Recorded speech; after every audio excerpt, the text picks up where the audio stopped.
ये चुनाव मामूली चुनाव नहीं है। इस चुनाव में दो विचारधाराओं की टक्कर है।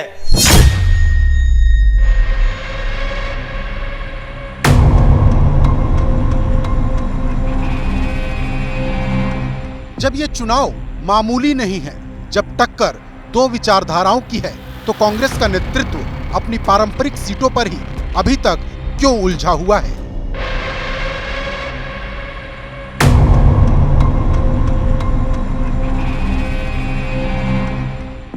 न तो अमेठी का उम्मीदवार तय है, न ही रायबरेली का, और सूत्रों के हवाले से जो खबरें बार बार मीडिया में तैर रही हैं, वो सिवाय नुकसान के कांग्रेस को और कुछ नहीं देकर जाएंगी।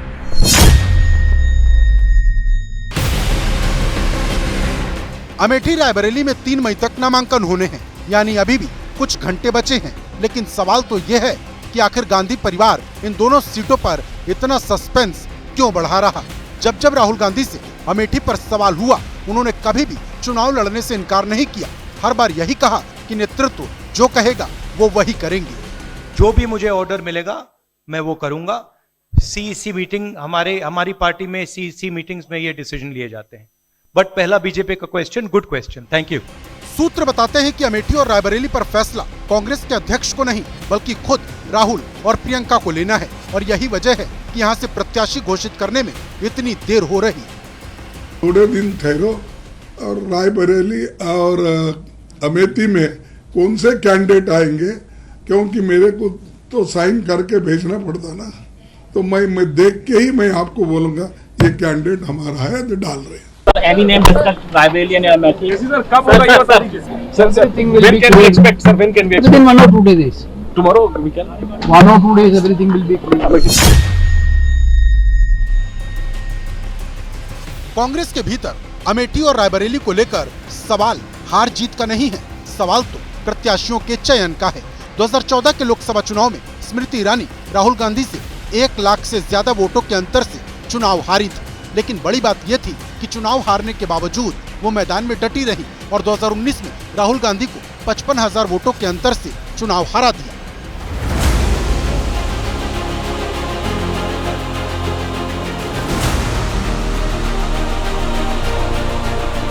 स्मृति ईरानी अमेठी में पूरी तरह से एक्टिव हैं। हर रोज गांव-गांव जाकर प्रचार करती नजर आती हैं और राहुल गांधी पर अमेठी से भागने का आरोप भी लगा देती हैं। देखिए, काम ऐसा किया है कि अभी तक कांग्रेस का प्रत्याशी घोषित नहीं हुआ। देखिए, जिस पार्टी का नेता राहुल गांधी हो, आप मुझसे पूछ रहे हैं, वो कंफ्यूज क्यों है? वो उनका विषय, मेरा है नहीं। अमेठी रायबरेली पर राहुल प्रियंका के फैसले का इंतजार पार्टी के कार्यकर्ताओं को बेसब्री से है, क्योंकि ये मामला जितना ज्यादा खिंच रहा, पार्टी में बेचैनी उतनी ही बढ़ रही।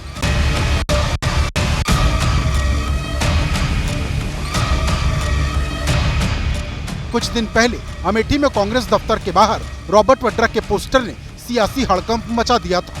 हालांकि इसे कांग्रेस ने बीजेपी की चाल बताया और लोकल नेता अभी भी ये उम्मीद लगाकर बैठे हैं कि अमेठी में आएंगे तो राहुल ही। थोड़ा समय दीजिए, अलाउंस होगा और राहुल गांधी जी, प्रियंका गांधी जी, कांग्रेस पार्टी यहाँ मजबूती के साथ कांग्रेस पार्टी यहाँ से चुनाव लड़ेगी, भारतीय जनता पार्टी को हराएगी, रिकॉर्ड बनाएगी। चूंकि हमारी लड़ाई रिकॉर्ड उस राहुल गांधी जी के उसी रिकॉर्ड को तोड़ने की है जो उन्होंने खुद बनाए थे।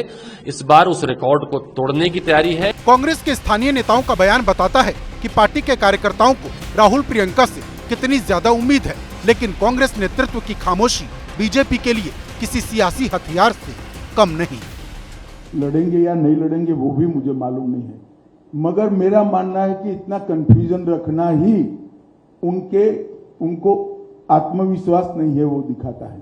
उत्तर प्रदेश में जिस प्रकार की आज स्थिति बनी है, वो अपनी परंपरागत सीटें छोड़कर भागे हैं। मैं नहीं मानता वो लड़ने की हिम्मत कर पाए। कांग्रेस पार्टी को तय करना है किसको टिकट देनी, किसको नहीं देनी। कहीं से भी लड़ेंगे, हार निश्चित है। कांग्रेस का नेतृत्व पूरी तरह फेल हो चुका है। आप देख रहे होंगे कि उनके लोग जब अपने स्वयं के नेतृत्व पर विश्वास न होने के कारण लगातार कांग्रेस के प्रत्याशी भी फील्ड छोड़ करके भाग रहे हैं। कहीं अमेठी से लेकर रायबरेली तक सिर्फ और सिर्फ सस्पेंस है। कुछ दिन पहले ये खबर भी आई थी कि बीजेपी वरुण गांधी को रायबरेली से चुनाव लड़ाना चाहती है। हालांकि वरुण ने फैसला लेने के लिए हाईकमान से समय मांगा था और ऐसे में मेनका गांधी का ये कह देना कि लोकसभा चुनाव के बाद वरुण गांधी के भविष्य पर बात होगी, ये भी अपने आप में बड़ा इशारा है। सांसद जी, वरुण को लेकर लोग जानना चाहते हैं कि उनका राजनीतिक करियर क्या होगा, क्या देखते हैं बेटा, अभी इलेक्शन तो खत्म होने दो। मेनका गांधी की बात को अगर समझे तो वरुण गांधी इस बार कहीं से भी लोकसभा चुनाव नहीं लड़ेंगे। लेकिन प्रियंका और राहुल का सवाल अभी पूरी तरह से खत्म नहीं हुआ और ये सवाल तब तक खत्म नहीं होगा जब तक कांग्रेस की तरफ से औपचारिक ऐलान नहीं हो जाता। पिछले कुछ दिनों में कांग्रेस के भीतर किन किन फॉर्मूले पर मंथन हुआ, ये भी समझिए। पहला फॉर्मूला यही था कि राहुल और प्रियंका दोनों ही यूपी से चुनाव लड़े। कौन किस सीट से लड़ेगा, इस पर बात चल रही थी। दूसरा फॉर्मूला ये था कि सिर्फ राहुल ही यूपी से चुनाव लड़े। ये सीट रायबरेली होगी या अमेठी, इस पर मंथन हुआ। तीसरा फॉर्मूला ये था कि राहुल वायनाड न छोड़े, सिर्फ प्रियंका यूपी से चुनाव लड़े। और चौथा फॉर्मूला अब ये निकल कर आ रहा है कि राहुल और प्रियंका दोनों ही यूपी से चुनाव न लड़े। इन दोनों सीटों पर किसी करीबी को चुनाव लड़वाया जाए। अब अगर कांग्रेस चौथे फॉर्मूले पर ही आगे बढ़ रही है तो सवाल उठने लाजमी है। राहुल और प्रियंका दोनों को ही जनता के बीच जाकर ये बताना होगा कि उन्होंने पारंपरिक सीट से किनारा भला क्यों कर लिया। लोग ये साफ साफ कहेंगे कि अमेठी और रायबरेली में ये दोनों लोग डर गए।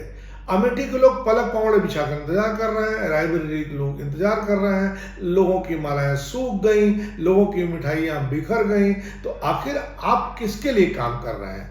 जिस पुश्तैनी सीट पर आप नहीं हैं, जिस 80 सीटों वाले बड़े राज्य से में आप नहीं हैं, तो फिर आपके होने का मतलब क्या रह जाता है? यूपी की सियासी जमीन वैसे भी कांग्रेस के लिए बंजर हो चुकी है। विधानसभा चुनाव में प्रियंका इस पर वोट की फसल उगाने आई थी, जो असफल रही। अब अगर रायबरेली अमेठी से भी किनारा कर लिया तो कांग्रेस का यूपी में क्या होगा, इसका भगवान ही मालिक है, क्योंकि चुनाव के दौरान नेताओं का भगवान वोटर होता है।